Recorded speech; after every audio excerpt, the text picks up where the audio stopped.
Olá, boa tarde a todos. Eu estou aqui para dar início à segunda mesa do 10º Encontro Internacional Conexões Itaú Cultural. Eu sou Fernanda Guimarães, eu sou pesquisadora do projeto Conexões há 5 anos, então eu tenho meia década de projeto, o projeto tem uma década.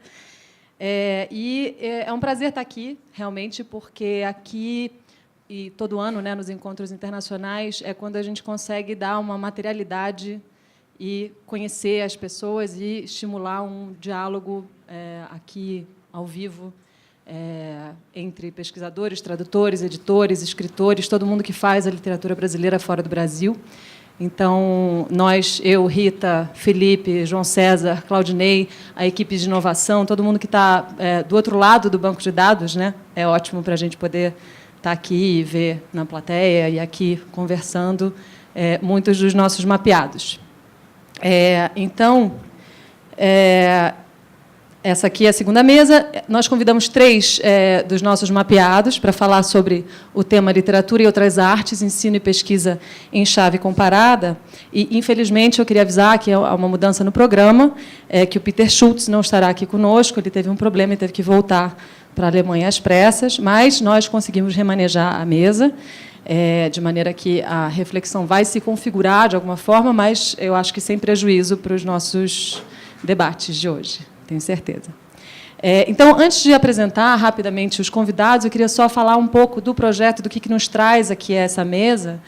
O projeto Conexões, como vocês sabem, é um mapeamento da literatura brasileira no exterior, mas ele é mais do que isso, porque, ao formar um banco de dados com essas informações sobre quem é que faz e quem é que promove a literatura brasileira fora do Brasil, a gente é capaz de olhar para um conjunto de informações que não estaria disponível de outra forma, né? Então, isso tem uma riqueza muito grande, e nós, do Conexões, enfim, e muitos outros pesquisadores estão sempre convidados a refletir sobre isso, né? Nós podemos olhar para esses dados com uma visão conjunta, né? E talvez esses dados sirvam mesmo para formulações de políticas públicas, de políticas que fazem muita falta, né, para a promoção da literatura e do livro, enfim, dentro e fora do país. Então, nós temos, assim, claro, a ambição de sempre ampliar o número de mapeados, né? Então, a gente não fala de uma totalidade de todas as pessoas que trabalham com literatura brasileira fora do Brasil, mas nesse conjunto de quase 350 pessoas, já são 350 pessoas, ainda falta uma atualização no banco de dados, então a gente já chegou nesse número, já vai passar desse número, já é possível promover certas questões, né? Reflexões, debates, enfim. Então, eu vou fazer uma breve apresentação de cada um, vou convidar aqui a compor a mesa o Dário Borim, a Lídia Santos e o Saulo Neiva. Em nome do projeto Conexões Itaú Cultural, eu dou as boas-vindas a vocês aqui. Então, como o título já diz, essa mesa foi pensada com base na atuação de professores e pesquisadores que trabalham com literatura brasileira e se utilizam ou fazem interrelações com outras artes, né, como música, cinema, artes plásticas, fotografia, enfim. Para começar a reflexão, eu vou passar a palavra para os nossos convidados, começando pelo Dário Borim, que é tradutor, pesquisador e professor de literatura e cultura luso-brasileiras na Universidade de Massachusetts, em Dartmouth, nos Estados Unidos, além de escritor criativo, produtor musical e programador de rádio na estação WUMD, onde ele apresenta um programa chamado Brazilians, que vai ao ar toda quinta-feira. Eu estava perguntando para o Dário como é que ele vai fazer amanhã para transmitir o programa dele. Ele foi professor na Universidade de Minnesota, de 88 a 95, na Universidade de Califórnia, Los Angeles, em 95 e 96, e na Universidade Federal de Ouro Preto, de 97 a 2000. Ele é autor de Perplexidades, Raça, Sexo e Outras Questões Sociopolíticas no Discurso Cultural Brasileiro, que foi editado em 2004 pela EDUF, a editora da Universidade Federal Fluminense. E ele é também, junto com a Lídia, dos primeiros mapeados do Projeto Conexões. Eles são da primeira leva. Assim, até o primeiro semestre de 2008, os dois se cadastraram. Enfim, Dário, você tem a palavra. A gente convida vocês a falarem por 15 minutos, depois vamos abrir para o público, como foi feito com a primeira mesa. Obrigada. Inicialmente, o meu muito obrigado a todos os responsáveis por esse belo evento, em particular Claudinei Ferreira, João César de Castro Rocha, Felipe Lindoso, que me fizeram o convite, e a Jaritza Belaniuk, que coordenou múltiplas logísticas. A temática proposta para essa mesa tem 3 partes. Pela ordem disposta, uma asserção que relaciona 2 ideias, seguidas de 2 perguntas que se entrelaçam.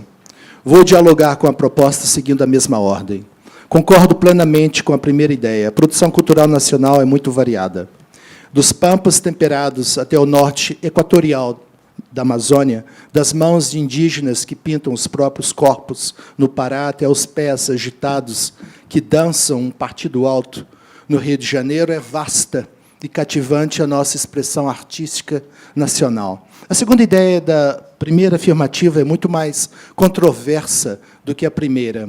A noção de que o cinema, a música e a literatura produzidos neste país têm um público inicial que busca estereótipos do nosso país fora do Brasil. Muito mais que nas obras de brasileiros traduzidas ou mesmo veiculadas em português no estrangeiro, desde que se publicaram os poemas de Gregório de Matos em Lisboa, até os nossos tempos de ensaios e narrativas de Lia Luft em inglês e outros idiomas, os estereótipos do Brasil aparecem muito mais frequentes nas obras literárias, autobiográficas ou etnográficas de estrangeiros que escrevem sobre o Brasil. Isso desde maio de 1500, com a Carta de Pero Vaz de Caminha, até os dias de hoje em tantos filmes de Hollywood. O documentário Olhar Estrangeiro, da carioca Lúcia Murat, por exemplo, discute o Brasil retratado nas películas norte-americanas e europeias. O louvável trabalho de Murat é uma imperdível fonte de humor negro e perplexidade. Dos escritores brasileiros com alguma repercussão crítica ou grande sucesso comercial no mercado norte-americano, somente me recordo de Jorge Amado como exportador de algo que se poderia entender por apelo do exótico. Porém, não sei se esse apelo, mesmo na obra do baiano, é mais forte do que aqueles outros, os da sensualidade e do erótico voyeur de uma Gabriela Cravo e Canela ou de uma Dona Flor e seus 2 maridos. Por outro lado, na esfera da repercussão acadêmica, estuda-se muito a obra de Machado de Assis e de outros autores canônicos do século XIX, os versos modernistas das 3 fases, o neorrealismo de Graciliano Ramos, Raquel de Queiroz e a diversidade contemporânea de Silviano Santiago e Ana Maria Miranda, sem destaque para o exótico, apesar do inusitado novo mundo que esses escritos possam configurar para o leitor nacional ou estrangeiro. O sucesso brasileiro estrondoso na sala de aula e nos periódicos e livros acadêmicos é, de fato, a técnica narrativa diferenciada, o existencialismo preponderante e o feminismo sutil nas obras da instigante e apaixonante Clarice Lispector. Sem dúvida, seu descobrimento pela crítica feminista, principalmente a francesa e a americana, se fez instrumental para tal sucesso. Quando era estudante de doutorado em Minnesota, certa vez trabalhei como assistente de pesquisa biográfica ou bibliográfica para o tradutor Ronald Souza. Em 93, ainda no início da febre lispectoriana, encontrei mais de 900 artigos e livros que a discutiam. No tocante à música, a primeira assertiva me parece ainda menos certeira. Talvez a grande exceção seja a da forma como a sambista de rádio e depois atriz carnavalizada Carmen Miranda representou o Brasil nos teatros de Nova York e nos estúdios de Hollywood. Sua representação caricatural, hiperestereotipada, entretanto, é muito mais caracterizada pelo tipo de dança, vestimenta e trejeitos do que pelo que se poderia postular de exótico nas letras dos sambas que ela cantava em português. Letras, claro, que quase nenhum americano entendia. Vale destacar um belo e seminal estudo da imagem icônica de Carmen Miranda, que é a de Catherine Bishop Sanchez, publicada um ano atrás, Creating Carmen Miranda. Em geral, a música composta por brasileiros e interpretadas ou não por brasileiros nos Estados Unidos é de alta qualidade e de grande variedade. A história registra a participação de brasileiros em festivais de jazz já no início do século XX, como no famoso evento de Newport, Rhode Island, a 40 minutos da nossa instituição, a UMass Dartmouth. Tocava-se o tal de tango brasileiro, o nome que muitos ainda davam ao que mais tarde se definiria como choro ou chorinho. Na própria Califórnia dos tempos de Carmen Miranda, isto é, nos anos 40 e meados dos anos 50, nada menos que um gênio nascido no interior de São Paulo, chamado Laurindo Almeida, encantava com seu violão as plateias que dele ouviam música clássica, de um bar ou Ravel, por exemplo, porém ao ritmo de samba, Bumba Meu Boi e maracatu. Também ouviam do próprio Laurindo Almeida a música brasileiríssima, de fino trato, nascida da imaginação de outro gênio da nossa história, Heitor Villa-Lobos. Para os que não sabem, tem mais. Laurindo Almeida se tornou um exímio compositor e intérprete do jazz, ao ponto de receber não apenas 4 expressivos prêmios Grammy em música clássica, mas também vencer a Miles Davis, Harry Mancini e outros bambas do ofício, obtendo ele, um filho da pequena cidade paulista de Prainha, em 1964, um Grammy na categoria Best Instrumental Jazz Performance. A partir do bagunçado e atropelado, e mesmo assim fascinante e memorável concerto de Carnegie Hall, no sul de Manhattan, em 1962, a história da bossa nova nos Estados Unidos é razoavelmente conhecida no Brasil. É uma jornada brilhante e marca indelével de uma prata fina da fornalha cultural brasileira que encantou e seduziu não só os norte-americanos, mas também os japoneses, os turcos e os europeus, desde a Espanha cigana à Suécia viking. Nem se precisa dizer, eu acho, que a bossa nova, que se imortalizou no canto de João Gilberto e nas harmonias de Tom Jobim, não tem nada de exótico, fácil ou repetitivo. Diz-se entre artistas e historiadores da música nos Estados Unidos que não há astro do jazz norte-americano que nunca tenham gravado ou interpretado Jobim. Por outro lado, já ouvi de uma conhecida que, no Japão, João Gilberto, certa vez, recebeu um aplauso de 42 minutos ao final de um concerto. Muitas lendas marcam sua biografia. Essa pode ser mais uma, ou não. Após a chegada dos influentes percussionistas e multi-instrumentistas do naipe de Naná Vasconcelos, Ailton Moreira, Tiago de Mello e Hermeto Pascoal, nos anos 70, chega a vez da MPB aterrissar na terra do Tio Sam, na década de 80, com uma ajudazinha de David Byrne, do lendário grupo Talking Heads. Certa vez, entrei num cinema de Uptown, em Minneapolis, e o que ouvi pelos alto-falantes antes do filme foi puro mel. A arte de Gilberto Gil, Caetano Veloso, Milton Nascimento, Clara Nunes e Marisa Monte. A MPB está mais forte do que nunca nos Estados Unidos. Brasileiros, a partir de então, receberiam vários prêmios Grammy na competitiva categoria World Music. Uma década depois, isto é, no fim dos anos 90, era a hora dos Mutantes, do Tom Zé e de outros sons tropicalistas. Os norte-americanos finalmente descobriram a Tropicália, mais de 20 anos após o movimento agitar os nossos céus ao sul do Equador. A partir de então, naquele fim do século XX, fora do Brasil, os tropicalistas passavam a exercer forte influência sobre a música internacional, lá rotulada de world music. Os artigos do editor de música do New York Times, John Porellas, retratam muito bem esse, digamos, renascimento daqueles vanguardistas baianos e paulistas. Hoje em dia, a presença da música brasileira no mundo é distinta referência. Uma escola de música como a Berklee, de Boston, considerada a melhor do mundo em jazz e world music, envia agentes ao Brasil anualmente.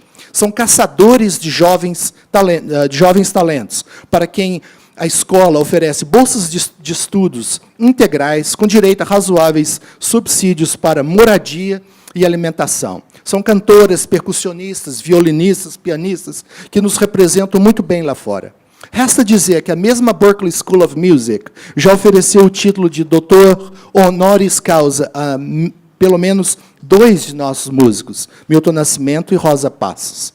Ademais, a paixão pela música brasileira entre as pessoas que moram nos Estados Unidos, Itália, Espanha, Portugal, entre outros países, sustenta inúmeras turnês, tanto de um fantástico conjunto de choro, como das Irmãs Ferreira, o Choro das Três, quanto da arte sem rótulo de uma Cel, de uma Luísa Maita, ou mesmo de um Seu Jorge. O Seu Jorge, que recebeu, no ano passado, um registro para a posteridade, o Dia de Seu Jorge, no calendário oficial da cidade de Boston. A honraria não é para muitos santos. Em relação ao cinema, sustento a mesma posição de que, pelo menos no mundo de hoje, o cinema brasileiro não depende de estereótipos ou exotismos para atrair público no exterior. A dinâmica que me parece estar dando algum resultado é o múltiplo patrocínio de agentes públicos e privados no Brasil em complementar parceria com produtores estrangeiros. Quanto à pergunta sobre a existência ou não do espaço para obras que vão além do exotismo e do estereótipo, mantendo-se propriamente brasileiras, mas alcançando dimensão universal, penso que sim, que há tal espaço, dentro de vários limites e oportunidades criados por diversos parâmetros. No caso da literatura, gosto muito das conclusões a que chega Carlos Mentilo, em sua tese de doutorado defendida na USP e publicada pela EDUSP em 2015, sob o título de Érico Veríssimo, Escritor do Mundo. O pesquisador paulista explora magistralmente os impasses e entraves que escritores vivem num tempo de massificação do consumo de tudo e, por que não, de bens culturais. A inserção do livro brasileiro num cenário transnacional e em plena era desse mercado globalizado enfrenta o que Mentilo chama de fatores intra- e extratextuais que interferem no trânsito de obras pelos mercados editoriais. Nesses mercados ocorrem a aceitação, rejeição ou indiferença por toda uma cadeia de atores sociais e profissionais, que ele menciona: editores, agentes literários, parceiristas, marqueteiristas, capistas, resenhistas, críticos acadêmicos, etc., que atuam na avaliação e triagem de títulos. Concordo sem restrições com a síntese de Mentilo. O sucesso ou o fracasso de uma obra ou de um escritor, com sua maior ou menor inserção no mercado nacional e internacional, cito, não são determinados exclusivamente pelas linhas do texto literário, fim de citação. De fato, derivam de um feixe de ações e discursos de múltiplas naturezas, política, econômica, mercadológica, diplomática, ideológica, e constituem, portanto, uma história escrita por diversas mãos e que ecoa diferentes vozes. Fim de citação. A resposta para a última pergunta, sobre ensino e pesquisa, fica para esses 2 últimos minutos da minha fala, e também para o que nos restar de tempo para a discussão. Bem além de algo extremamente importante para mim mesmo, isto é, a concretização de um dos meus maiores sonhos na vida, meu programa de rádio dedicado à música luso-afro-brasileira, o Brazilians, tem atingido metas que jamais imaginei. No ar, nos últimos 16 anos, o Brazilians tem veiculado muitas edições temáticas. Por exemplo, um programa com 3 horas de canções compostas exclusivamente por mulheres brasileiras. Outro de canções gravadas por músicos da diáspora de luso-falantes. E um terceiro, com discussão e leitura de narrativas do século XIX, que tematizam a própria música na literatura brasileira. Alguns de meus programas funcionam como espécie de trilha sonora dos cursos que ensino, como um totalmente dedicado a Caetano Veloso e outro exclusivamente enfocado em Vinícius de Moraes. O Brazilians também tem estabelecido laços entre minha pessoa pública e a comunidade de ouvintes, através de entrevistas com músicos locais, visitantes, jornalistas, líderes políticos e pesquisadores das humanidades, voltados para o mundo lusófono. Também tem levado para os estúdios da rádio, a WUMD, vários dos meus alunos de todos os níveis de proficiência, desde a tábula rasa do português 101 até os seminários do nosso programa de doutoramento em estudos luso-afro-brasileiros e teoria. Meio por acaso, descobri a Luso-América do Norte em agosto de 2000, uma região com 6 cidades, onde metade da população descende de brasileiros, cabo-verdianos e portugueses. E por lá fiquei, com um pé dentro e um pé fora, no país que me viu nascer, que, na verdade, por dentro, nunca deixei. Obrigado. Obrigada, Dário. Acho que você foi pontualíssimo. Eu vou passar, então, para a Lídia Santos, também das nossas primeiras mapeadas do Conexões, que é escritora, professora e pesquisadora, Lecionou na Universidade de Yale e no Centro de Pós-Graduação da Universidade da Cidade de Nova York, nos Estados Unidos. É autora de Tropical Kitsch, Mass Media in Latin American Art and Literature, de 2006, e, mais recentemente, de Diários da Patinete, Sem um Pé, em Nova York, editado em 2015. Por favor, Lídia. Boa noite a todos. Eu, em primeiro lugar, quero agradecer a todos que fazem esse belíssimo trabalho, que está completando 10 anos, especialmente na figura do Felipe Lindoso, que me mandou o convite, meu Deus... Meu Deus, que horror foi isso! João César. João César, que conheço desde menino, desculpe. Conheci ele ainda estudante da UERJ, o nome me falhou. E a Jaritza e a todos. Olha, eu já vou fazer que nem aquela... Já que estamos falando de estereótipo, eu já estou parecendo aquele pessoal que diz assim, desculpe qualquer coisa, sabe, no final. Então, eu, em vez de desculpar qualquer coisa, eu estou agradecendo todas as coisas que me fizeram aqui, que me trouxeram, e que estou muito contente de estar aqui. Agora, eu tive, talvez 3, agora, quando você fala no Kitsch Tropical, eu, esse semestre, especialmente, tive 3 excelentes notícias. Uma foi a de vocês, de me convidar para vir aqui, no momento que eu podia fazer isso. A segunda foi esse convite para entrar nesta antologia. E eu acho que isso tem tudo a ver com o que a gente está discutindo aqui. Vou explicar para vocês o que é isso. Essa publicação é uma publicação feita em Nova York. Presta bem atenção, porque lá em cima diz assim, apresentação da revista literária neo-iorquina, Los Bárbaros. Então, já estou passando para o espanhol. O que acontece é o seguinte, eu, depois de ter sido professora há muitos anos, quer dizer, eu, na verdade, fiz uma carreira paralela. Enquanto eu estava aqui, eu conseguia, mais ou menos, manter uma produção literária e uma produção acadêmica. Eu cheguei, quando eu saí daqui, em 1995, eu já tinha 2 livros de contos publicados, um pela Eduf, que se chama Flauta e Cavaquinho, foi publicado em 89, e tem esse nome porque eu tinha ganho um prêmio. Eu vejo as pessoas falando... Aqui no Brasil tem essas ondas, né? Quer dizer, esse era um prêmio instituído pelo Ministério da Cultura para mulheres emergentes, escritoras emergentes. O movimento feminista estava começando, quer dizer, começando não, mas estava começando a se estruturar com o que é hoje. E isso foi esquecido. E agora vem outra onda de movimento, graças a Deus que venham muitos mais. Mas é um pouco cíclico, todo o ativismo e movimento brasileiro, a gente tem uma coisa para a gente pensar. Segunda coisa, o meu segundo livro saiu, eu já não me lembro mais, foi pouco antes de eu sair, acho que em 94, também tem o nome de um prêmio que eu ganhei, que, na época, era um prêmio muito famoso, que é o Radio France International. Eu ganhei o primeiro, que era dedicado aos escritores de língua portuguesa, que, até então, só era língua espanhola. E o conto se chamava Os Ossos da Esperança. E eu publiquei esse segundo livro, que foi muito mal trabalhado, porque, em seguida, eu recebi um convite para ir para Yale. Então, e eu confesso a vocês, eu posso contar a história, que é incrível. Eu estava sentada no meu sofá, tocou, naquele tempo o telefone só existia para a gente falar, né? Era bom, né? Então, o telefone tocou, e era o Silviano Santiago dizendo assim, olha, eu acabei de chegar de Yale, e eles estão precisando de uma pessoa que possa dar aulas de... Tem que você, olha, desculpe, a aula de língua, eu já era professora adjunta a essa altura.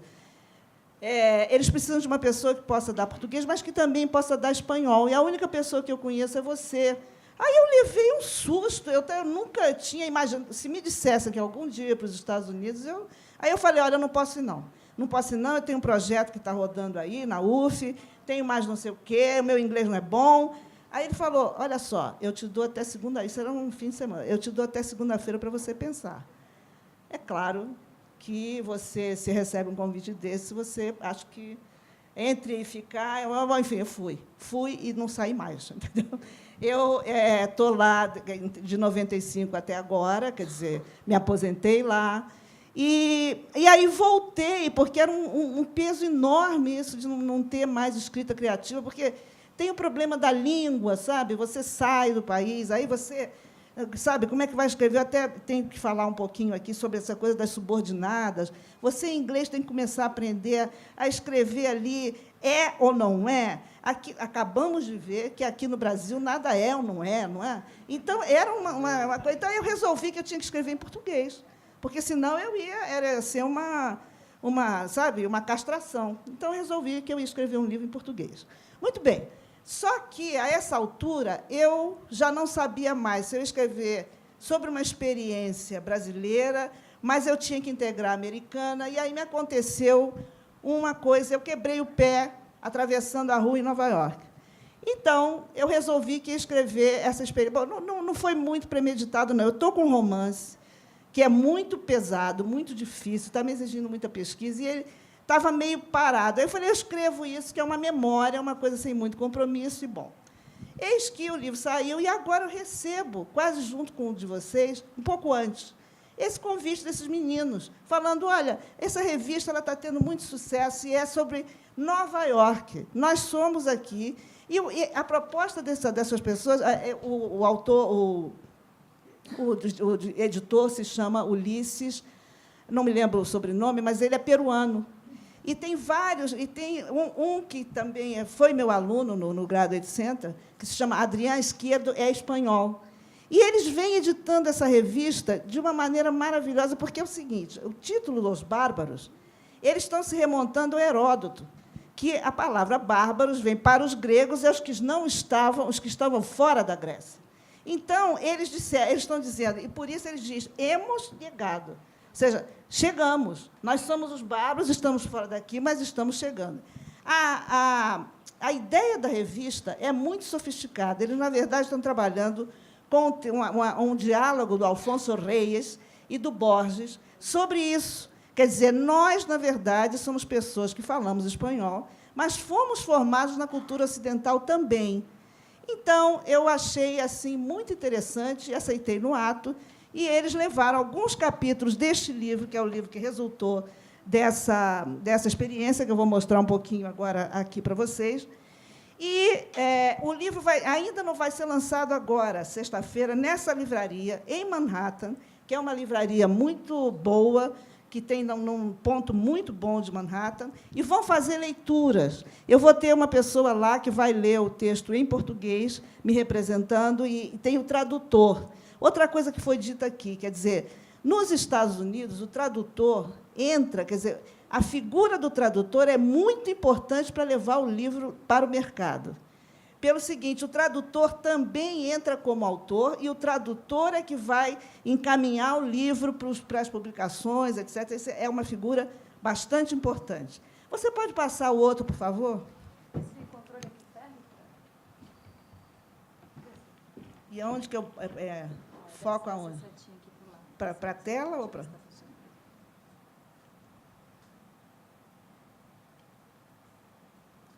Bom, então, aqui estão os nomes, né, de todos, eles puseram até, porque eu sempre uso Lídia Santos e tal. Essa moça que está acima do meu nome foi minha aluna, é uma poeta.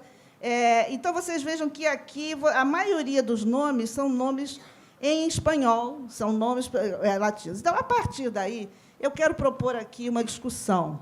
Quer dizer, como a gente pode falar de estereótipo numa situação dessa? Eu vejo aqui muita reclamação, e que é verdade, de que um dos problemas de você ensinar literatura brasileira fora do Brasil, eu não conheço os outros países, estou falando dos Estados Unidos, é que os programas de português, em geral, estão inseridos dentro de programas de espanhol e português, Department of Spanish, and sempre português, and português. Aí você tem uma situação complicada. De ambas partes, eu estou querendo chamar a atenção para a nossa... Não vamos eximir a nós mesmos disso. É óbvio que os Estados Unidos têm uma população... metade daquele país era México. Não é? Então, a população de língua espanhola nos Estados Unidos é imensa. Você tem... os Estados Unidos, hoje, são um país bilíngue, não há dúvida disso. Segunda coisa, se você... Nós, também, brasileiros, quer dizer, aí a gente tem...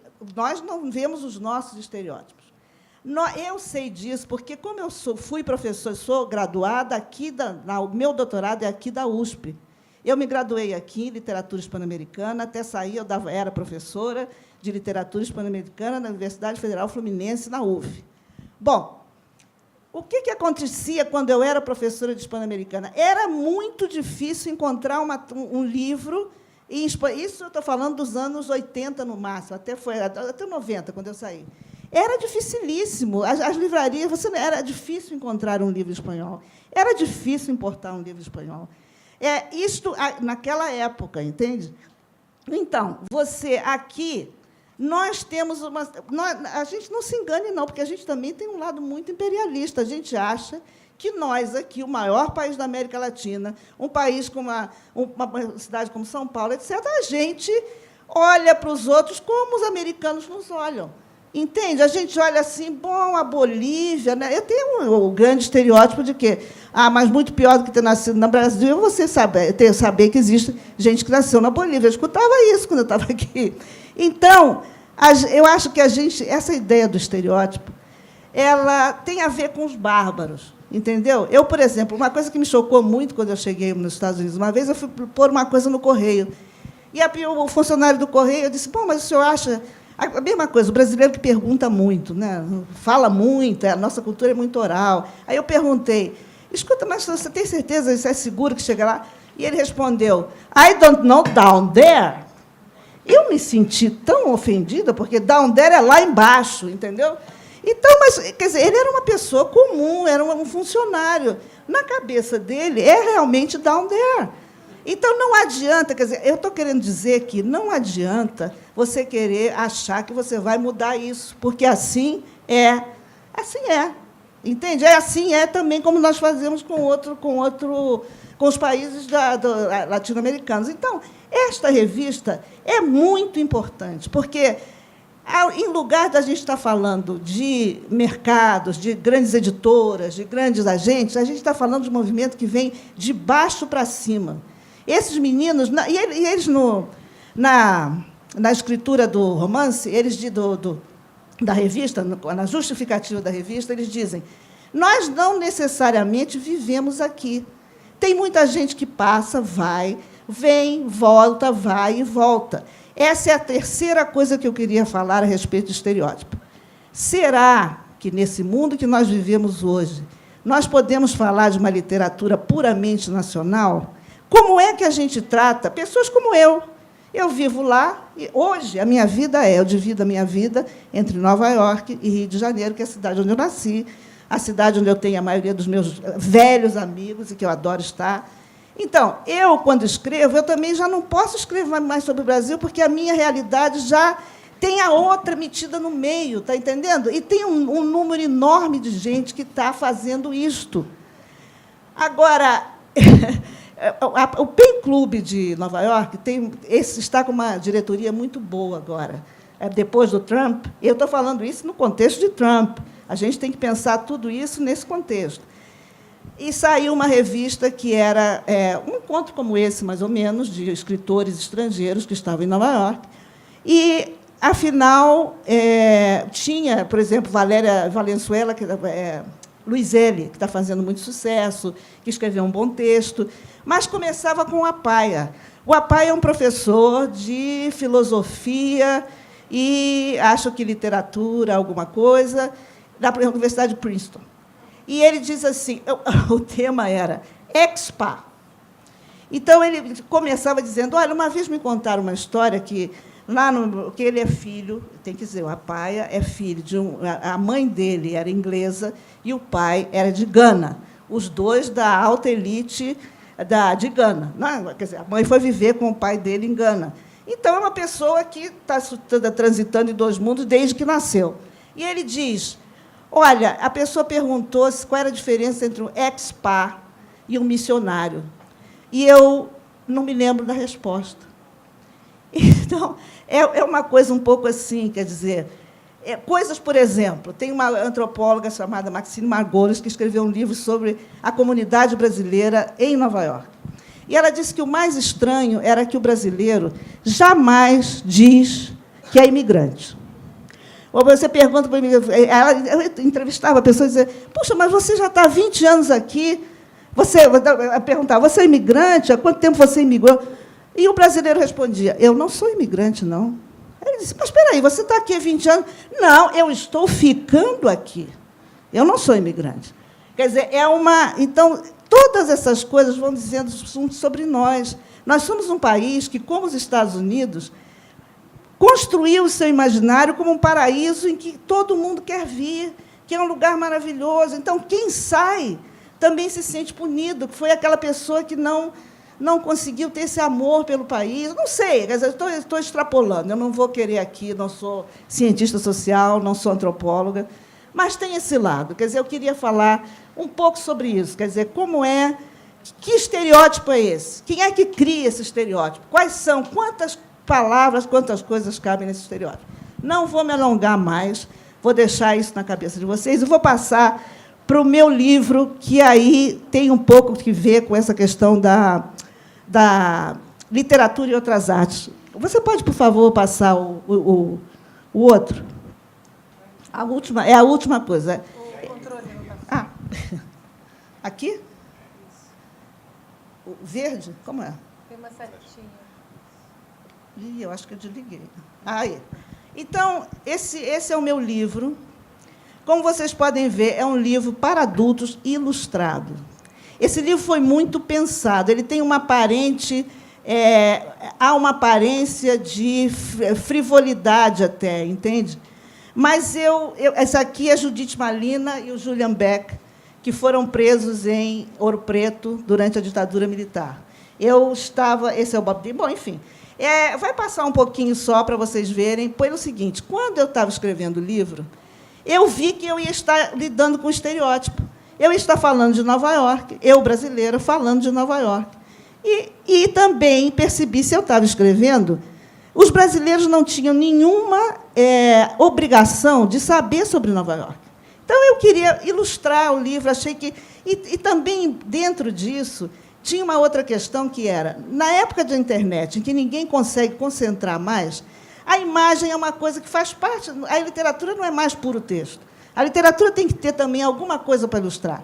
Então, eu tive a felicidade de encontrar o Bruno Liberati, que é uma pessoa inteligentíssima, que é um grande intelectual.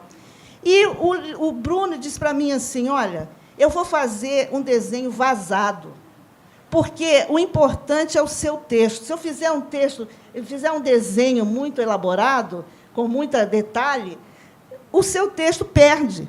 Então, nós vamos trabalhar juntos. E é bom. Aí, quando ele levou o livro, leu todinho e saiu. Esses não são todos as ilustrações, não são todas elas.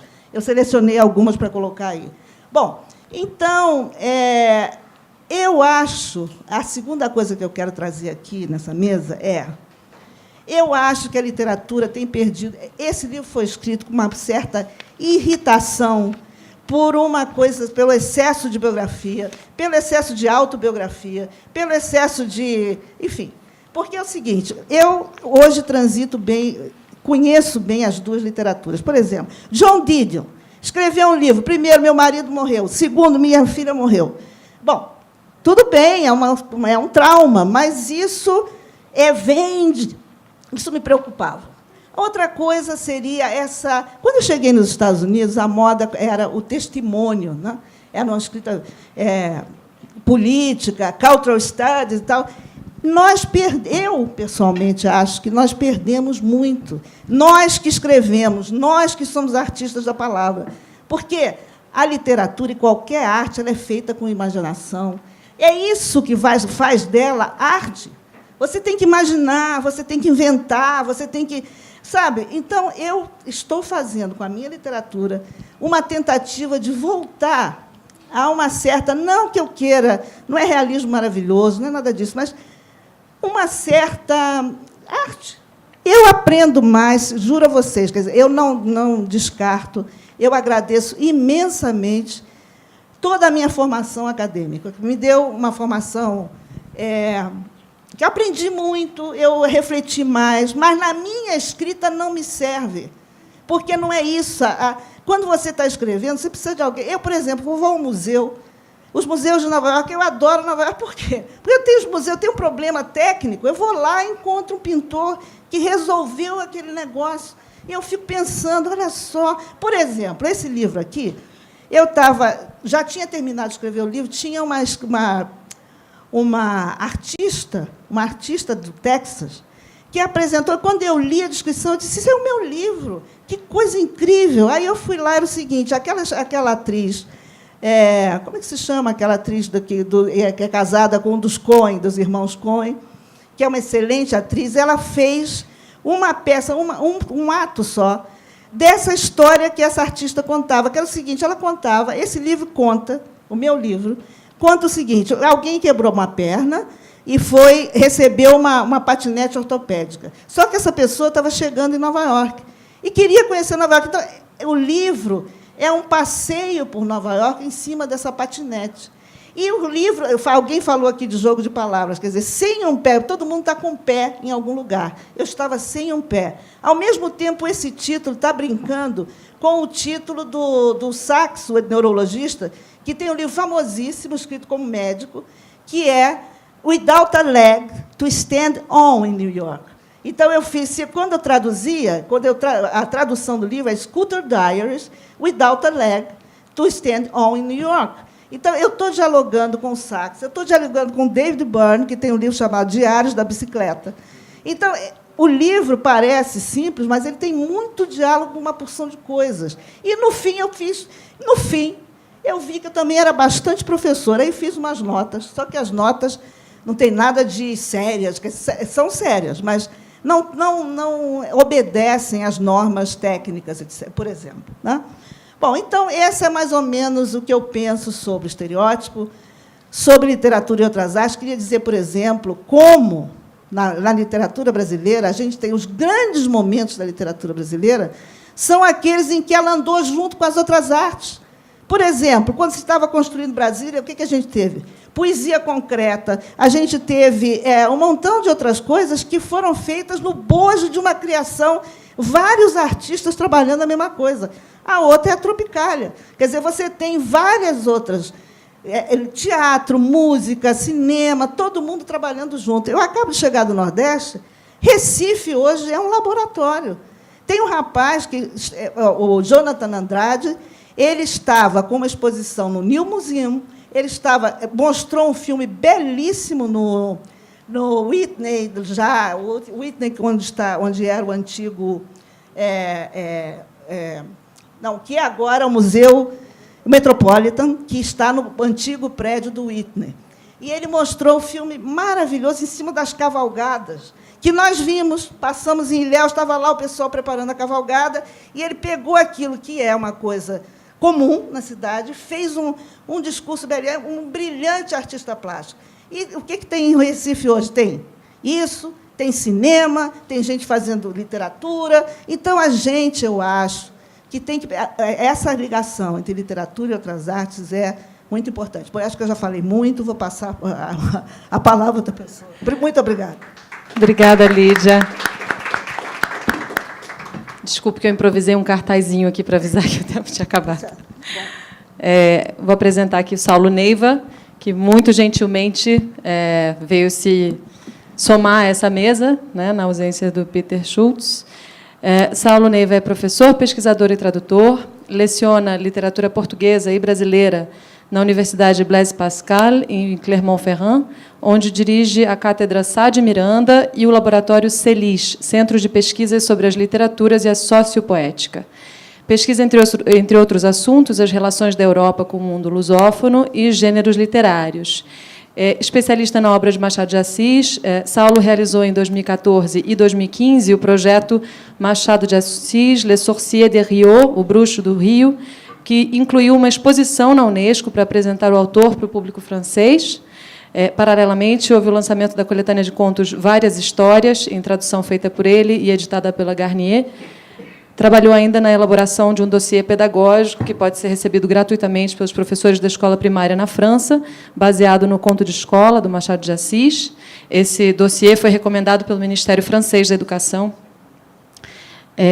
Bom, o cadastro do Saulo no Conexões, de data de 2014, e, apesar de não fazer disso um tema de pesquisa, Saulo Neiva é um dos mapeados que diz que o cinema é um dos seus aspectos centrais de interesse da cultura brasileira. Depois eu vou falar sobre a pergunta que norteia essa mesa, antes de passar para as perguntas. Por favor, Saulo. Obrigado. Eu queria, antes de tudo, agradecer esse trio Esperança, o trio Ternura, que João César, Felipe Lindoso, Claudinei Ferreira, pelo convite para participar desse evento. Trio Ternura, trio Parada Dura, como vocês quiserem, que é acompanhado por um exército de pessoas extremamente eficazes que nos recebem aqui com muito carinho e muita atenção. A minha participação nesta mesa de hoje foi um convite feito de última hora, então eu vou tentar, a partir das questões que foram feitas e a partir da minha experiência, trazer alguns pontos de interrogação, de reflexão. Quando eu me refiro a experiências, são 25 anos de experiência pedagógica, de pesquisa na França, sobre a língua portuguesa, sobre a literatura portuguesa e a literatura brasileira.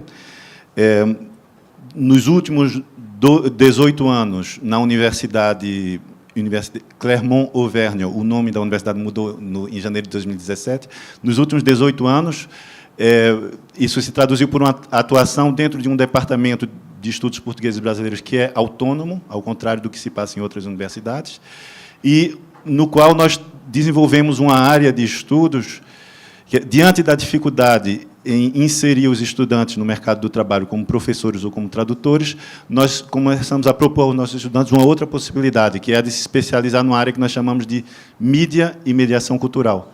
Então, dentre as matérias que eles têm um programa de rádio. Esses alunos aprendem todas as tarefas que são de ordem profissional relativas à produção de um programa de rádio que eles apresentam, e eles aplicam, durante o programa de rádio, os conhecimentos adquiridos em matérias como literatura, cultura, tradução, para conduzir uma entrevista, etc. Então, eles são introduzidos, eles são apresentados a profissões relacionadas com a mídia, a rádio, o vídeo e também a mediação cultural. E, dentro da mediação cultural, tem uma área que nós temos desenvolvido, que é a mediação literária, que são todas essas profissões que fazem com que a literatura se torne aquilo que ela quer dizer, fazem com que a literatura possa chegar até o leitor. Essas profissões, além de editor, etc., todas essas profissões de pessoas que intervêm junto a fundações, museus, casas de escritor, para fazer com que a literatura chegue até diferentes públicos de leitores. Então, é essa experiência associada a uma experiência com pesquisa sobre literatura que me guia nessas considerações que eu vou fazer. Eu tenho uma preocupação também, de hoje apresentar uma entrada e amanhã apresentar um prato principal, ou hoje um prato principal, amanhã uma sobremesa, e não dizer coisas que eu gostaria de dizer amanhã. Então, reunindo todos esses fatores, eu pensei o seguinte, que seria interessante nós nos interrogarmos sobre as razões que podem explicar uma certa dificuldade que a literatura brasileira tem de circular no estrangeiro, ou pelo menos na França. Dificuldades que eu tenho a impressão estão relacionadas com diversos fatores, mas um dos fatores importantes é uma visão que se pode ter, uma visão estereotipada que se pode ter da literatura brasileira, considerada muitas vezes como brasileira, no sentido exótico do termo, mais do que como literatura. Como se houvesse uma dissociação possível entre os dois termos. E o que é interessante, isso se torna mais óbvio quando nós comparamos a recepção da literatura brasileira com a recepção da música brasileira, da arte brasileira, da arquitetura, em que a impressão que nós temos é que essas outras artes circulam muito mais facilmente. A arte de Tunga, a arquitetura de Niemeyer ou a música de Jobim, por exemplo. Então, uma pergunta que nós podemos fazer, eu vou falar exclusivamente dessa minha experiência e do caso da França. Uma pergunta que se pode fazer, será que a gente pode considerar que a literatura brasileira é bem representada na edição francesa?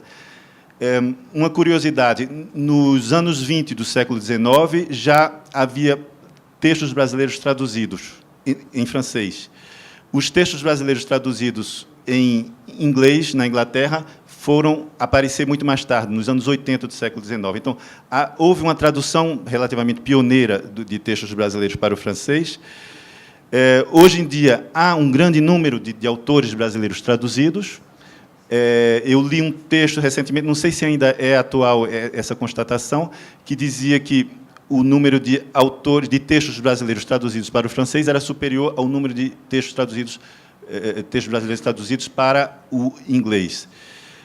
Se esses dados não forem mais atuais, eles são reveladores de uma realidade que há uma presença da literatura brasileira no mercado editorial francês. Mas, conversando com uma grande editora francesa que tem uma coleção importante de textos brasileiros e textos portugueses, e que publica também, por exemplo, entre outros, textos de língua espanhola traduzidos em francês, ela disse o seguinte, que, por exemplo, em um salão do livro... Não, isso é o diaporama de amanhã. Tá?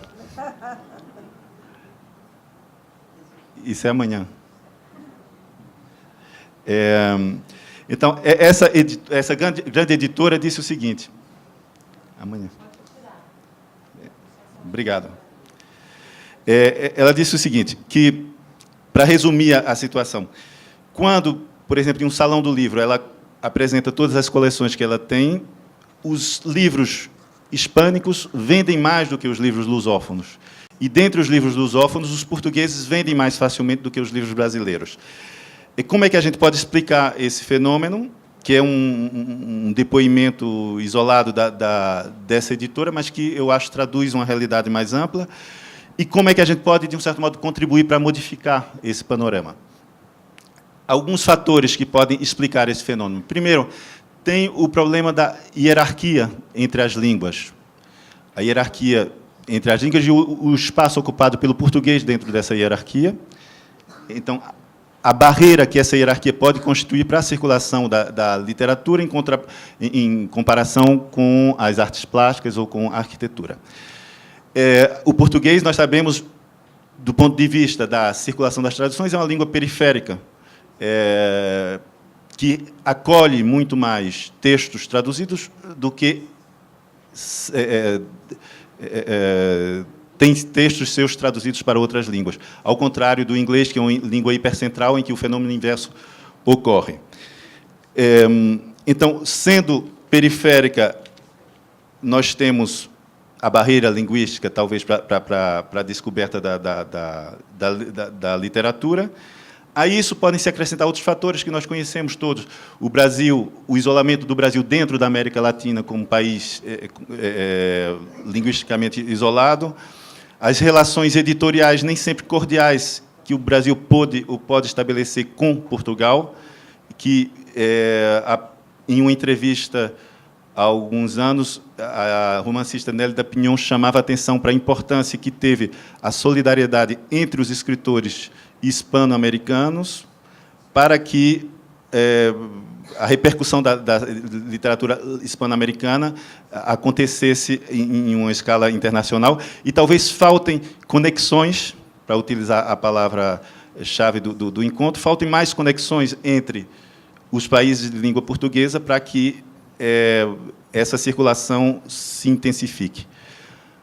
A hierarquia entre as línguas. Um segundo ponto, talvez, e que distingue, de um certo modo, a circulação da literatura brasileira em comparação com a circulação da literatura portuguesa, é a coerência, a continuidade, a perenização da política cultural brasileira. Nós sabemos que falta uma continuidade, nós sabemos que pode haver iniciativas dentro da política cultural na escala internacional, quero dizer, a política cultural é concebida como um aspecto de uma diplomacia cultural e uma política de cooperação cultural. Nós sabemos que, quando nós trabalhamos ao longo dos anos, que o Estado brasileiro pode mudar de um dia para o outro de estratégia política, e o parceiro que está lá em uma universidade no estrangeiro, de um dia para o outro, ele pode não ter um contrato renovado, e que há uma imprevisibilidade que não encontramos, não conhecemos, por exemplo, com Portugal. Portugal, que além da política cultural do Estado ter uma certa continuidade, nós temos o apoio da Fundação Calouste Gulbenkian, que funciona como um segundo ministério de diplomacia cultural. Dito isso, vale a pena fazer ressalvas. Nós sabemos que o programa de apoio à tradução da Fundação Biblioteca Nacional existe já um número suficiente de anos, é algo um pouco inédito dentro da política cultural brasileira, e vem apoiando, vem contribuindo muito para que os textos circulem mais. Nós sabemos também que todo o trabalho em torno do certificado de português do Brasil, o CELPE-BRAS, que é financiado, que foi criado já há alguns anos, essa política linguística de difusão da língua portuguesa do Brasil no exterior é algo importante, e tem havido uma certa continuidade em torno disso, e são elementos extremamente importantes que podem, talvez, anunciar uma mudança progressiva nesse sentido.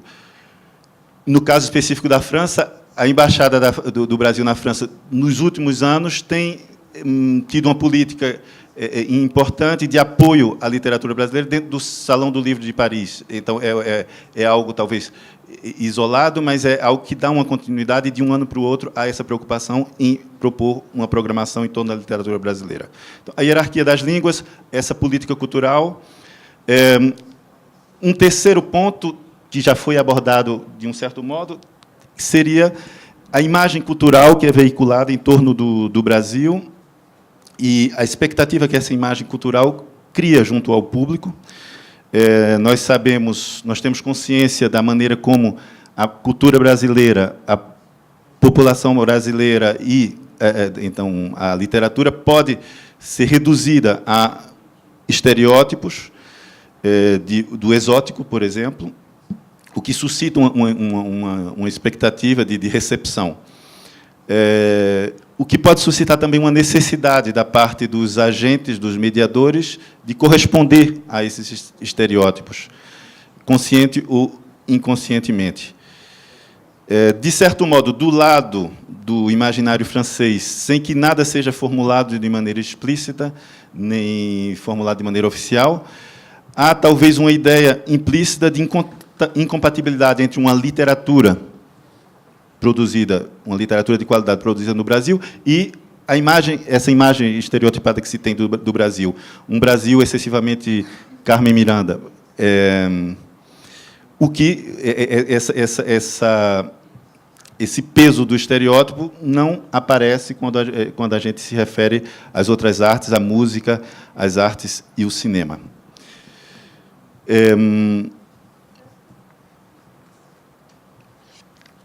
A relação entre o imaginário brasileiro e o imaginário francês seria um capítulo à parte que daria muito pano para as mangas, de toda essa questão. Quer dizer, o brasileiro e o francês se olham mutuamente. Eu estou falando em termos de imagem cultural, de imagologia, eu não estou falando de um brasileiro nem de um francês especificamente.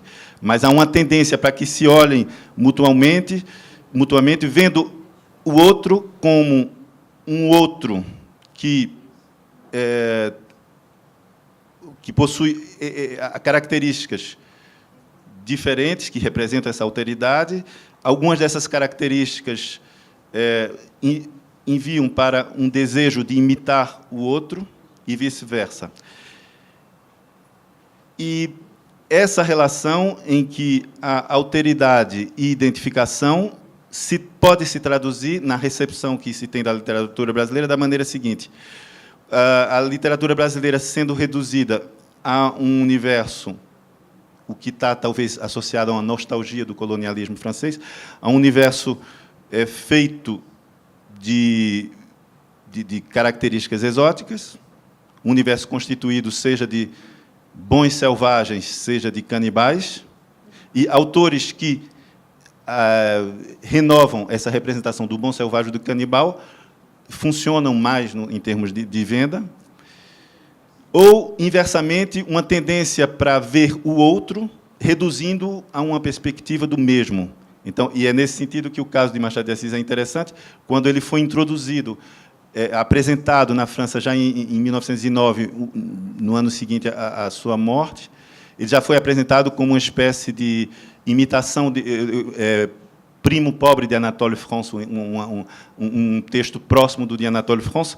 Ao reduzir Machado de Assis a um texto como o de Anatole France, é a alteridade de Machado de Assis que é negligenciada e a dificuldade de compreendê-lo também.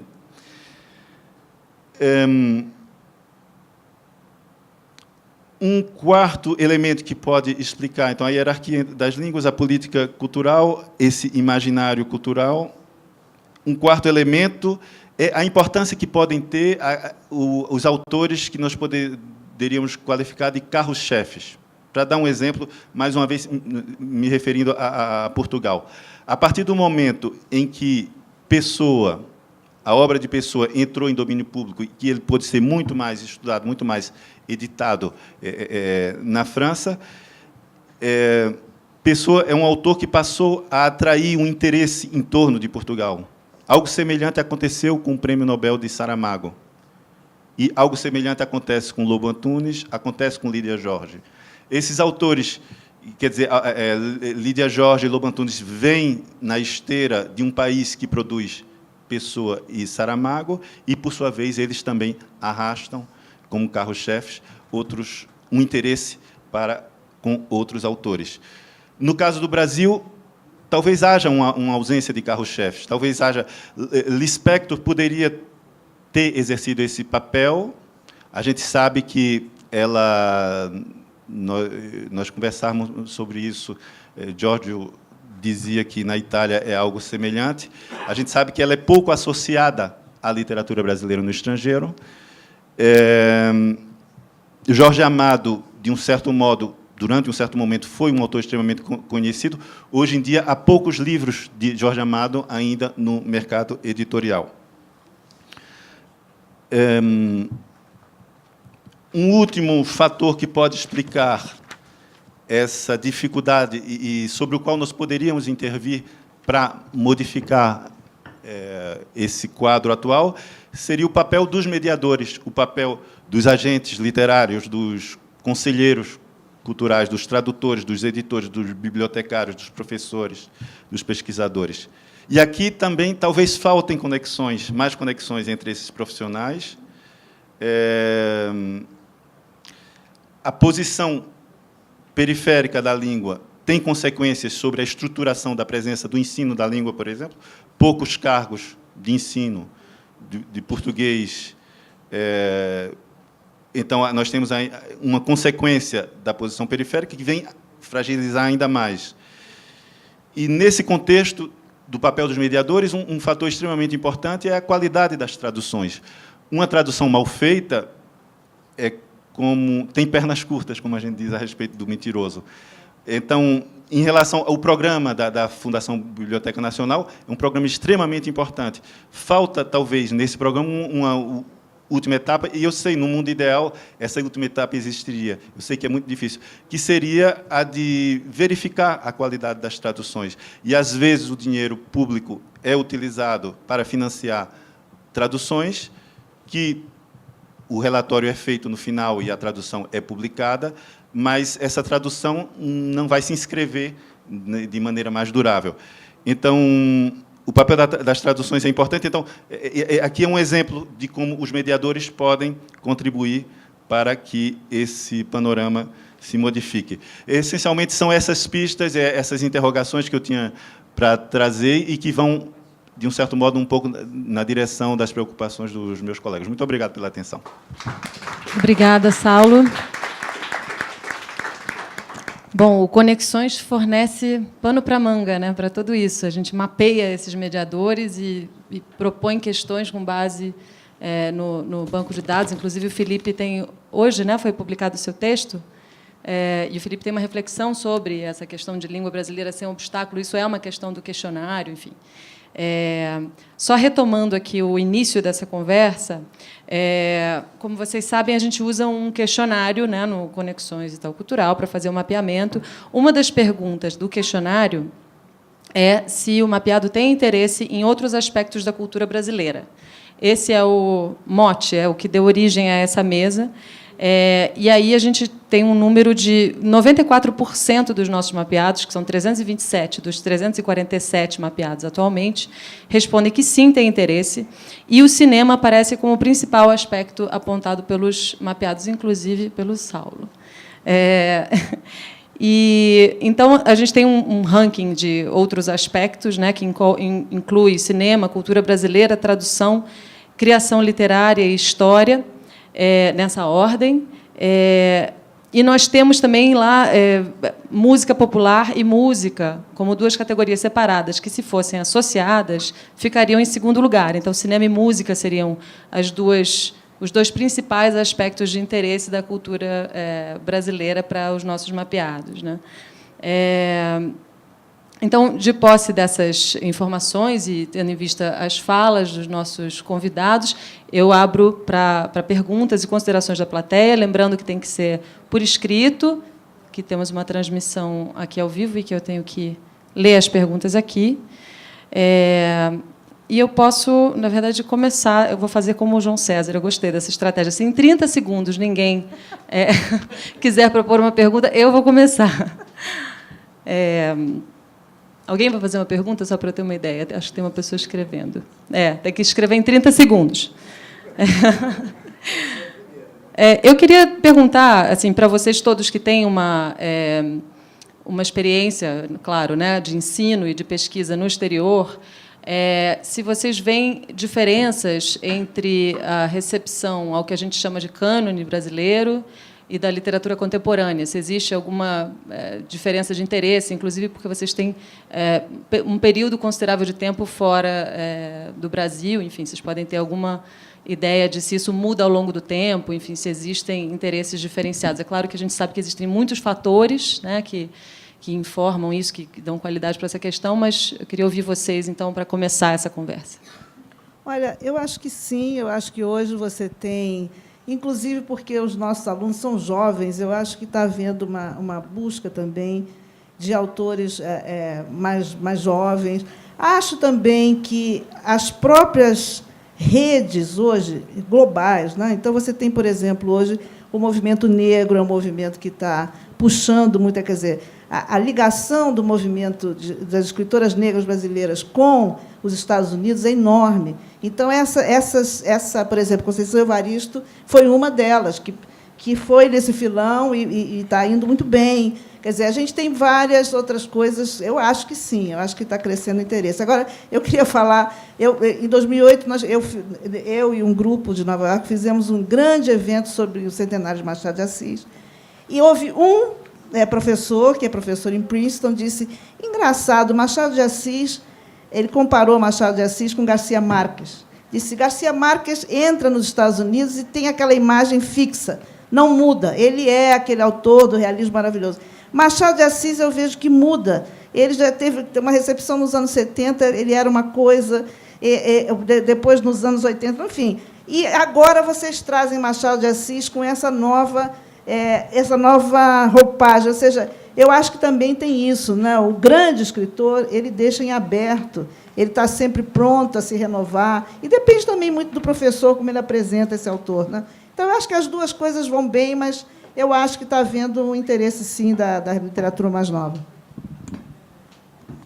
Olha, no nosso caso, bom, eu devo dizer que são dois enfoques. Uma coisa é falar do mercado, né? Outra coisa é falar do mercado, digo, de quem compra livro em qualquer lugar, outra coisa é de quem compra um livro para estudar o livro na universidade, né?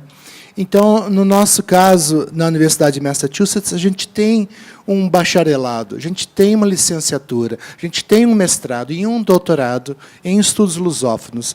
Então, há uma preocupação com o cânone na formação do aluno, não é? Porque a partir, principalmente, do bacharelado, onde o aluno tem uma noção geral da literatura para chegar ao momento atual. Então, o interesse é verdadeiro para com a literatura canonizada, mas é mais presente nos cursos da graduação. Já na pós-graduação, o leque se abre. Então, temáticas mais contemporâneas e autores contemporâneos têm a sua força. Olha, eu posso voltar aqui um instantinho, que eu esqueci de falar uma coisa bem importante. Eu tenho visto agora, por exemplo, no movimento de mulheres também. Há uma poeta que é excelente, que é Angélica Freitas. Angélica mora em Pelotas. O que aconteceu com ela? Veio uma moça, que era de Brown, foi formada... Ela foi nossa aluna, inclusive, em Yale. De Yale, ela foi fazer literatura comparada em Brown. E ela vive muito por aqui. Tal. Foi a Porto Alegre, viu aquele livro da Angélica Freitas, disse que beleza que é isso, etc. E tal. Olha, hoje, a Angélica Freitas é um nome em Nova York que todo mundo conhece, ela é convidada para todo lado, etc. Mas quem é que está promovendo? Aí é que eu volto à questão do tradutor. Foi essa moça que foi lá, pescou ela e trouxe. O que eu estou tentando trazer aqui é porque eu mudei de perspectiva. Eu era professora, e, quando eu passei a ser escritora, eu comecei a ver tudo isso de outro ângulo. Agora eu tenho que pensar como é que o meu livro entra. Eu percebi uma outra coisa que a gente tem que pensar muito. O mercado americano é muito diferente do mercado brasileiro. Ele espelha a formação da sociedade americana, que é toda segmentada. Não estou falando mal ou bem, é assim. Então, por exemplo, você apresenta um livro, a primeira pergunta, como aqui também é, qual é o seu público? Mas, quando eles pensam nisso, eles estão pensando o seguinte, a literatura escrita por negros vende para negros. A literatura escrita por gays vende para gays. Isso é a característica do mercado americano. Então, a gente querer entrar lá com uma literatura nacional brasileira, é claro que vai ser difícil, sabe? Vai ser difícil porque você tem que... Onde você vai enfiar aquela literatura que está falando de um país inteiro para esse mercado que está todo segmentado? Eu só percebi isso quando eu passei para o outro lado, entende? Agora, a gente pode resolver isso. Eu aqui, quando trouxe esses meninos, o que eu estou trazendo aqui é o que está de baixo para cima. Quer dizer, essa poeta foi lá, selecionou aqui. A Conceição Evaristo fez conexão com o movimento negro. Enfim, eu estou indo para... Eu acho que nós temos que... O Brasil tem que... Eu fui fazer literatura hispano-americana porque antes disso, eu fiz a viagem do Che Guevara por toda a América Latina. Eu queria ensinar literatura latino-americana para dizer nós fazemos parte da América Latina. Eu acho que, quanto mais a gente se junta, melhor é. E não, eu vejo muita atitude dentro dos Estados Unidos de brasileiros que não querem se misturar com os latinos, porque eles acham que, latino... Não, a gente tem que se afirmar como América do Sul, e se a gente quiser ter força. Senão, a gente vai continuar nessa confusão, porque a língua... tudo isso, eu acho que é verdade, é um obstáculo. Você escrever em português é difícil. Mas, se você diz, olha, eu também escrevo em português, mas eu também faço parte da América Latina. Entende? Quer dizer, é uma questão, não sei, eu não estou afirmando nada, é uma opinião.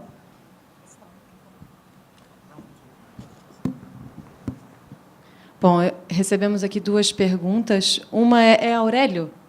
Aurélio, a pessoa que fez... Anselmo, desculpe. Para o Dário e para o Saulo, ele gostaria de saber, da perspectiva da França e dos Estados Unidos, apesar e após transpor todas as barreiras colocadas por vocês, qual é o impacto da literatura brasileira quando ela é lida?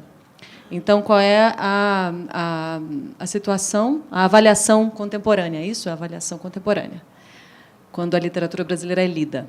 Acho que Lídia pode também responder essa pergunta, apesar de ser dirigida para os dois. Olha,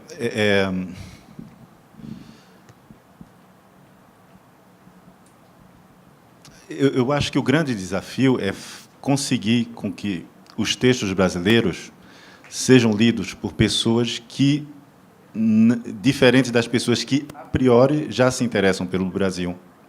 Não sei se está claro. Há um círculo de pessoas que se interessam pelo Brasil e pela literatura brasileira. Então, uma espécie de público cativo. E o grande desafio seria conseguir com que outros leitores fossem tocados por essa literatura. Então, eu tenho a impressão de que, por exemplo, exemplos do passado, Clarice Lispector conseguiu, passando o grande canal de difusão de Clarice Lispector foi a grande editora que publicou, e durante um certo tempo ela era a única autora brasileira a ter praticamente todas as suas obras traduzidas em francês. Isso foi um trabalho feito pela editora Éditions des Femmes, com a ideia de que era uma escritora e havia uma escrita feminina ali, etc. Então, a partir daí, ela passou a ser lida por esse viés, e ela passou a ser lida, o texto dela passou a ser lido como sendo um texto para pensar o mundo, pensar a mulher, pensar a sensibilidade e não necessariamente o Brasil. Esse eu acho que seria o desafio. Então, atualmente, nós temos exemplos recentes. Milton Atum consegue sensibilizar, tocar, Bernardo Carvalho talvez também. Cidade de Deus vendeu muito em edição de bolso, etc. Talvez reafirmando aquela ideia de que o Brasil apresenta é um país de violência, etc. Mas esse é um outro exemplo também. Não sei se são elementos também. Me desculpem interromper, desculpe, Dário, mas é que eu recebi um recado de que temos só mais 10 minutos. Eu estava aqui já achando que a gente ainda ia longe. Então, vou só antecipar mais uma última pergunta, que é para o Dário e para a Fernanda, tá certo isso? Ou é para a Lídia? Porque eu sou mediadora, não sei se eu devo responder em nome do Conexões. Foi o Roberto que fez essa pergunta? É correto pensar que os estereótipos sobre o Brasil, se repolitizados, podem se tornar um elemento de mediação, como um estereótipo, de certo modo, sempre é, proporcionando, de qualquer modo, um limiar de aproximação da cultura brasileira? Eu acho que sim. Um tratamento do estereótipo praticamente exige a presença do estereótipo. A cura é como um antídoto, é como uma vacina.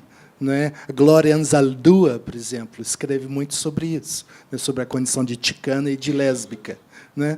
Não há como fugir do estereótipo. Você pode dialogar com ele e utilizá-lo, né, como meio de transformação. Eu acho que Macunaíma faz isso. Macunaíma utiliza uma variedade de estereótipos brasileiros para revertê-los, para problematizá-los, né, e nos fazer pensar diferente. Por favor, pode responder também a outra pergunta sobre o impacto da literatura brasileira. Eu acho assim que essa ponte com a América Latina, né, o Brasil, um país grande dentro da América Latina, conectado com o resto da América Latina, é importantíssima, é uma relação importantíssima. Mas eu trabalho onde há uma outra ponte, que eu também considero fundamental, que é diretamente com a África e com Portugal. Não é? Então, Angola, Moçambique, Cabo Verde, Portugal, Guiné-Bissau, né? E mesmo com o leste, o Timor-Leste, e com a Índia, com Goa. Nós, dentro da Universidade de Massachusetts Dartmouth, temos professores, somos uns 20 que estudam o mundo lusófono. Temos, então, aqueles entre nós que se dedicam a essas pontes que vão além das expectativas de América Latina, que muitas vezes nos sufocam. As relações são sufocantes por causa, eu acho, em parte, do preconceito também que existe entre os hispanofalantes, né, diante da insignificância do Brasil e da língua portuguesa. Me desculpem, mas é muito triste, mas é uma realidade com a qual eu lidei enquanto estudante de pós-graduação e enquanto professor na UCLA. Depois, os ventos me levaram para Massachusetts, onde há, então, o departamento de português. O nosso departamento é Departamento de Português. Né? E a nossa conexão é transdisciplinar, não é? Com gente de várias áreas, como ciência política, sociologia, antropologia. Né? O João César sabe muito bem. Não é? Lídia? A pergunta não era para mim, era para você? Mas acho que pode caber. Qual Qual era a pergunta mesmo? Sobre o impacto da literatura brasileira quando ela é lida, né? A do estereótipo foi a última. Não, acho que já... Bom, mas, enfim, a gente pode fazer, então, considerações finais. Cada um pode tomar a palavra por mais uns minutinhos para a gente, então, fechar essa mesa. Pode, Lídia, por favor. Eu queria falar um pouquinho mais sobre o meu livro. Quer dizer, eu também trato... Foi interessante que alguém falou você falou do Macunaíma. Quer dizer, eu também trago... há um capítulo que eu digo, eu vou fazer aqui o que o Mário de Andrade fez com a Si, não é? Eu estou aqui contando o que é Nova York, né? Então, o livro é uma espécie de comparar estereótipos. Quer dizer, eu, brasileira, vejo Nova York assim, tem esse problema, não é exatamente o que o brasileiro pensa que uma cidade como Nova York é, etc. E outra coisa que eu acho interessante falar sobre Nova York, tentei falar, quer dizer, há algumas cidades, eu acho que essa publicação indica, que são cidades globais. Eu acho que o Rio de Janeiro, por exemplo, apostou nisso muito mal, que a gente vê agora o resultado. Mas as cidades globais são cidades em que as pessoas circulam. Há uma circulação de pessoas. Aqui em São Paulo, eu acho que é bastante claro isso também. Então, essas cidades são como... digamos, laboratórios dessas culturas eternamente, pessoas que circulam, pessoas que vão e voltam, pessoas que estão aqui, podem não estar amanhã, entende? Então, essas cidades, eu acho que podem... E depois a gente sabe que, com a globalização, a cidade é muito mais importante que o país, né? Quer dizer, você pode comparar Barcelona com o Rio de Janeiro muito mais facilmente do que você pode comparar a Espanha com o Brasil. Então, eu acho que a cultura urbana, também a literatura urbana, produzida nessas cidades, pode dar chaves. Quer dizer, a gente tem que se integrar nela, tem que levar o que está sendo feito aqui, mas não, talvez, com tanta esperança, porque vocês sabem que há uma revista sobre tradução, uma das mais antigas, se chama 3%, que é a quantidade de livros traduzidos em todos os Estados Unidos, de qualquer língua e de qualquer gênero. Não é literatura, não, de todos os livros. O mercado americano inteiro, ele tem 3% de livros traduzidos. Quer dizer, tem que encarar essa realidade. A gente não vai entrar ali assim... Né? Outra coisa é a proteção de mercado. Uma coisa que eu soube aqui, por exemplo, o livro também nos Estados Unidos é muito mais barato. E porque é subsidiado. Agora, eu soube que aqui também, o último governo subsidiou o papel e as editoras não diminuíram o preço do livro. Então, se a gente tem livros menos cuidados, mas o livro aqui, eu apresentei isso aqui, o cara falou, mas esse livro aqui ficaria caríssimo aqui. Imagina você botar uma outra capa. Entende? O livro, eles não têm muito cuidado com o livro como objeto. É um livro que vai ser vendido e as pessoas leem, enfim. Bom, eu podia falar muitas outras coisas, mas acho que já está bom.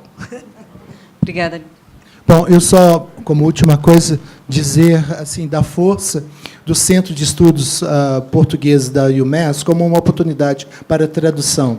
Por exemplo, em 2000, nós lançamos um volume que tinha, acho que perto de 60 ou 55 ensaios, basicamente de brasileiros, traduzidos para o inglês. Então, é importante também que o mundo saiba do trabalho acadêmico dos brasileiros ou de estrangeiros radicados no Brasil, que, por causa da barreira da língua portuguesa, então, não têm os seus esforços reconhecidos no plano mundial, global. Então, também é um esforço da tradução, não só traduzir literatura, mas também a crítica da literatura, né? Isso a gente faz lá na Universidade de Massachusetts e também agora com uma nova diretoria, temos muito desejo de publicar muitos títulos de autores brasileiros numa série que eu estou editando, que é Brazilian Literature and Translation. O João César fez um trabalho maravilhoso em, acho que 3 ou 4 dos 5 volumes que já saíram até agora, e muito há por se fazer. O livro ficou mais barato para fazer. Nos Estados Unidos dá para fazer por uns $2, $3 mil,